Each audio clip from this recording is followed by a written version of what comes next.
에릭 프롬이라고 하는 사회 심리학자가 그래서 인간에 대해서 정의하면서 호모 에스페란스라고 하는 말을 썼습니다. 호모 에스페란스라고 하는 말은 희망적인 존재다. 그러니까 사람은 희망을 먹고 산다. 성경에서는 희망이라고 하는 표현보다 대부분 다 소망이라 번역해놨는데, 소망이 있고 없고에 따라서 인생의 가치가 달라진다 그 말. 밥은 사실 며칠 안 먹어도 살 수 있습니다. 우리가 보통 40일 금식도 하는데 40일 더 이상도 밥을 안 먹고는 살 수 있다고 하지만, 사실 소망이 없이는 하루도 살기가 어렵습니다. 그러니까 눈앞에 산의 진미가 가득한데도 불구하고 소망이 없는 자는 자기 스스로 목숨을 끊습니다. 살 의욕이 없어요. 가치가 없습니다. 소망을 가지고 살아가게 되면 삶의 형편이 어떻든 간에 그 난관을 이겨내고 극복하고 오늘 더 멋있는, 더 풍성한 삶을 향해 나아가게 됩니다. 그래서 절대로 여러분 소망을 잃어버리지 않기를 바랍니다. 근데 문제는 뭐냐면, 이 소망을 가지라고 하니까 사람들이 무엇이 내게 소망이 될까 하고 이제 막 찾아보는 거지요. 근데 주의해야 할 것이 있습니다. 어떤 막연한 소망을 갖는 것 굉장히 조심해야 됩니다. 저 강원도 그 카지노가 있는 강원랜드 가면 집에 돌아오지 못하고 주변에서 노숙하거나 주변에 식당이나 무슨 어디 공장에서 지금 일하고 있는 사람들이 굉장히 많습니다. 집은 서울, 경기, 인천인데 집을 돌아오지 못해요. 왜 그런지 아십니까? 그냥 손님이 가자고 해서 손님 태우고 갔던 택시기사들이 거기서 한두 번 하기 시작해가지고 나중에 택시까지 팔아먹고 그거 찾아보겠다고 거기서 또 막노동을 하고 있고, 식당에서 일하는 아줌마들 물어보니까 아주 평범한 그냥 가정주부, 거기 오기 전까지만 해도 그냥 아주 평범한 그냥 애들 키우고 학교 보내는 가정주부인데, 그냥 야 우리 한번 놀러 갈까? 재미삼아로 할까? 왔다가 빠져들어가지고 다 잊어버리고 집에도 돌아오지 못하는, 그래서 그냥 그 식당에서 일하고 있는 아줌마들, 이런 사람들이 거기 지금 허다하게 많습니다. 그 사람들이 돌아오지 못하는 한 가지 이유가 있어요.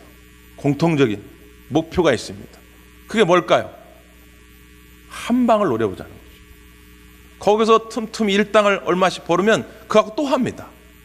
그 왜 하느냐? 언젠가 내가 한 방은 터질 것이다. 이 한탕주의. 여러분, 이건 소망이 아닙니다. 이런 막연한 소망은 오히려 인생을 망치게 만들어요. 또 어떤 사람은 분명한 나는 삶의 목적이 있습니다. 그 목표가 뭐냐? 돈을 많이 벌 겁니다. 나는 그게 꿈입니다. 소망입니다. 좋지요. 그럴 수 있습니다. 나는 권력을 얻고 싶습니다. 난 대통령이 되고 싶습니다. 국회의원이 되고 싶습니다. 요 근래 자꾸 이분 저분 와서 저한테 인사하고 그래요. 이분 저분 와서 인사한다고 하는 건 뭐가 됐다는 거예요? 뭐 할 때가 됐다? 선거할 때가 됐다. 뉴스 안 봐도 다 알아. 아, 벌써 선거할 때가 됐구나. 이제 아는 거죠. 갑자기 안 오던 분들이 이분 저분 와가지고 인사를 합니다. 권력의 욕구가 있어요. 또 나는 자식들 키우는데 소망을 두겠다. 나는 건강을 지키는데 어떤 소망을 두겠다. 나는 육체의 어떤 향락을 위해서 소망을 두겠다. 물론 그것들이 약간은 우리에게 유익함을 주고 또 사회 발전에 도움이 되는 것도 사실입니다. 저는 그 자체를 다 제약시하고 싶진 않아요. 예를 들어서 돈 벌고자 하는 욕구가 있어야 경제가 발전하죠. 맨날 가장이 돼가지고 나는 그냥 마음을 비우고 예수님처럼 살 거야. 그래가지고 논팽이 돼가지고 돈도 안 벌어 그러면 어떻게 합니까? 그거는 신앙생활 제대로 하는 게 아니죠. 근데 나름대로 돈을 갖고자 하는 욕구가 있어야 경제가 발전할 거 아닙니까? 이게 권력에 대한 욕구가 있어야 이 정치도 발전하고 민주주의도 발전하고 어떤 인간의 어떤 향락에 대한 욕구가 있어야 이게 레저 산업도 발전하고 관광 산업도 발전하지요. 제가 그걸 다 제약시하는 것도 아니고 성경이 그 자체를 다 제약시하는 건 아닙니다. 근데 문제는 뭐냐면 그 실체를 잘 알아야 한다. 거기다가 우리의 절대적인 소망을 두면 안 된다는 거예요. 베드로전서에 보니까 뭐라고 표현했냐? 그런 모든 것들은 풀과 같고 꽃 같다.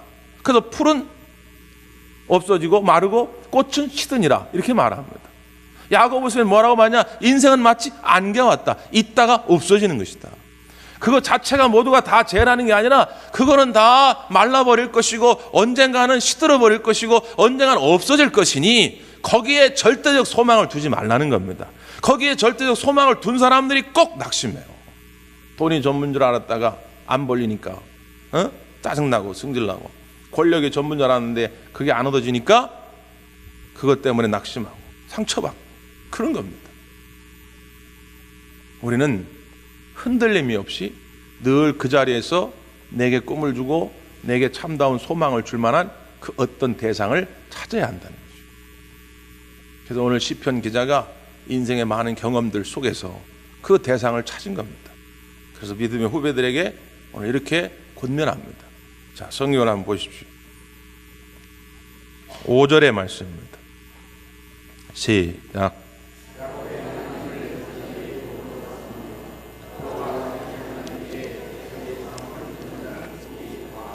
아멘. 누구에게 우리의 소망을 두는 자가 복이 있다고요? 하나님에게. 믿으십니까? 하나님에게 소망을 두는 자가 복이 있는데 어떤 하나님이라고요? 누구의 하나님? 야곱의 하나님. 왜 야곱의 하나님이라고 말을 특별히 썼을까요? 야곱의 하나님은 어떤 하나님이냐? 야곱이 이제 장자의 축복권을 형으로부터 빼앗고 이제 삼촌네 집으로 쫓겨가는데 들판에 홀로 있을 때에 너무 외롭고 너무 참 이게 거절감, 내가 이제 이 가족으로부터 버림을 받고 고향으로부터 버림을 받았다고 하는 이 거절감들이 인생을 참 힘들게 합니다.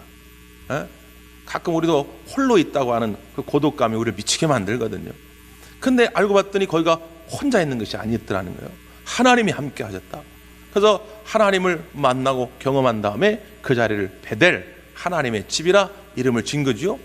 그때 하나님이 야곱에게 약속한 것이 있습니다. 내가 너를 떠나지 아니하고 내가 너와 함께 할 것이다. 하나님이 그 약속하신 대로 하나님은 진실하셔서 신실하셔서 그 약속을 지키셔서 야곱이 어디를 가든지, 삼촌네 라반의 집에 가 있든지 돌아올 때이든지 어디든지 하나님은 야곱과 함께 하시고, 나아가 야곱의 가문과 함께 하시고, 나아가 이스라엘 민족과 함께 하신 그 하나님. 우리 하나님은 그렇게 변함이 없다는 거예요. 1년 전이나 10년 전이나 20년 전이나. 우리가 좀 뭐 잘 될 때 돈 좀 많이 벌면 하나님이 좋아하셔서, 야, 너 돈 많이 벌어서 11조 많이 하겠구나, 일로 와 내가 사랑해 줄게. 그랬다가 사업이 쫄딱 망해가지고 아무 헌금 10원도 못 드리니까, 야, 너 같은 거 필요 없어 가. 이런 하나님이 아니라, 건강하고 팔팔 뛰어다닐 때는 야, 너 와가지고 선교회장도 하고 셀리도 해봐, 아, 참 좋다. 그러다가 병들고 다리 부러지고 해가지고 움직이도 못하니까, 야, 너 같은 건 필요 없어 가. 그런 하나님이 아니라 그 말이에요.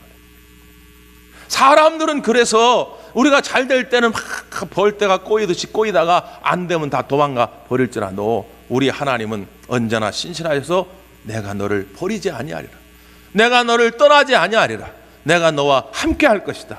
늘 그 약속을 지키시는 하나님인 줄 믿습니다. 그 하나님 때문에 우리는 늘 소망을 가질 수가 있다고 말이에요. 이런 소망이 있는 자는 그래서 어떤 형편 속에서도 담대합니다. 용기가 있어요. 사도행전 27장에도 보면 바울이 제수의 몸으로 로마로 끌려가지고 압송되어 갑니다. 배를 타고 가다가 유라굴로 광풍을 만나죠. 거기는 선장, 아주 베테랑 선장, 선원들이 잔뜩 합니다. 항해를 한두 번 한 게 아니에요. 그런 광풍을 만나면 어떻게 하는지 다 압니다. 그런데 그들 가운데 아무도 그 유라굴로 광풍 앞에서 대처할 만한 사람이 없어요. 워낙 이 거대했기 때문에 버티고 버티다가 나중에는 빛을 볼 수가 없습니다. 나중에는 먹을 것이 다 떨어집니다. 이제는 죽어야 할 판이에요. 그런데 제수의 몸이었던 바울이, 항해의 전문가도 아니었던 바울이 오늘 선장과 선원들, 거기 탄 모든 사람들 앞에 나와서 담대하게 선포합니다. 내가 너희를 권하노니 이제는 안심하라. 너희 중 생명에는 아무 손상이 없겠고 오직 배뿐이니라. 나의 속한 바 곧 나의 섬기는 하나님의 사자가 어젯밤에 내 곁에 서서 말하되, 바울아 두려워 말라. 네가 가이사 앞에 서야 하겠고 또 하나님께서 너와 함께 행선한 자를 다 내게 주셨다 하였으니, 그러므로 여러분이 안심하라. 나는 내게 말씀하신 그대로 되리라고 하나님을 믿노라. 선언합니다. 이게 얼마나 멋있습니까? 바울은 뭐 가진 것이 없었어요. 배운 경력이 없어요. 지금 제수의 몸이지만 그러나 그는 하나님의 약속하신 말씀을 믿음으로 말미암아 소망을 가지고 사람들에게 선포합니다. 저와 여러분이 그런 인물이 될 수 있기를 바랍니다. 가정의 배가 다 기울어져 가도, 기업의 배가 다 기울어져 간다 할지라도, 육체의 배가 다 기울어져 간다 할지라도, 사람도 이제 다 죽었다고 이제 끝났다고 말할 때라도, 아니다, 하나님이 내게 말씀하셨는데 내가 너와 함께 할 것이다 말씀하셨다, 내가 너를 도울 것이다 말씀하셨다. 그러므로 여러분 담대하게 나아갑시다, 힘내십시오, 선포할 수 있는 여러분이 되시기를 바랍니다. 그래야 살아요. 데보라 스미스 피게라고 하는 분이 있는데, 이분이 절대 자신감이라고 하는 책에 자신의 학창시절 이야기를 하나 소개했어요. 데보라라고 하는 이분이 학창시절에 밴드 부원에 들어갔어요. 밴드 부원. 이렇게 줄을 쫙 맞춰가지고 딱 행진하면서 나팔도 불고 북도 치고 막 그런 거 있잖아요. 그 핵심은, 밴드부 핵심은 뭐냐면 줄이 착착착 맞아야 됩니다. 삐뚤삐뚤하면 하나도 멋이 없잖아요. 그런데 처음 신입생 딱 들어갔는데 도대체 이 발을 맞추기가 어려운 겁니다. 그냥은 쉽겠는데 이거 막 나팔을 막 불면서 이걸 맞추려니까 오른쪽에 맞추다 보면 왼쪽이 틀리고, 왼쪽을 또 맞추다 보면 오른쪽이 틀리고, 안 맞아요. 헤매고 있으니까 그 밴드를 담당하던 선생님이 뭐라고 말씀하냐면, 야, 오른쪽 학생을 보지 말고 왼쪽을 학생을 보지 말고 누굴 봐라? 저 맨 앞에 지휘하고 있는 지휘자를 바라봐라. 지휘자의 발걸음을 맞추다 보면 오른쪽 사람의 발도 맞고 왼쪽 사람의 발도 맞게 된다. 이런 이야기를 해준 것입니다. 경험을 쌓게 된 거죠. 인생을 살아가다 보니까 그렇더라는 거예요. 오늘 이 사람이 말하면 이 사람 말이 맞고, 저 사람이 말하면 저 사람 말이 맞고, 그런 것 같아요. 그러다 좌나 우로 자꾸 치우치다 보면 왔다리 갔다리 하다가 인생 방향을 못 잡습니다. 우리가 바라봐야 할 곳은 오직 하나님. 하나님께 소망을 두고 내 발걸음을 한 걸음 한 걸음 맞춰가다 보면 나도 모르는 사이에 바른 길로, 나도 모르는 사이에 승리의 길로 다다르게 될 줄 믿습니다. 기도하겠습니다.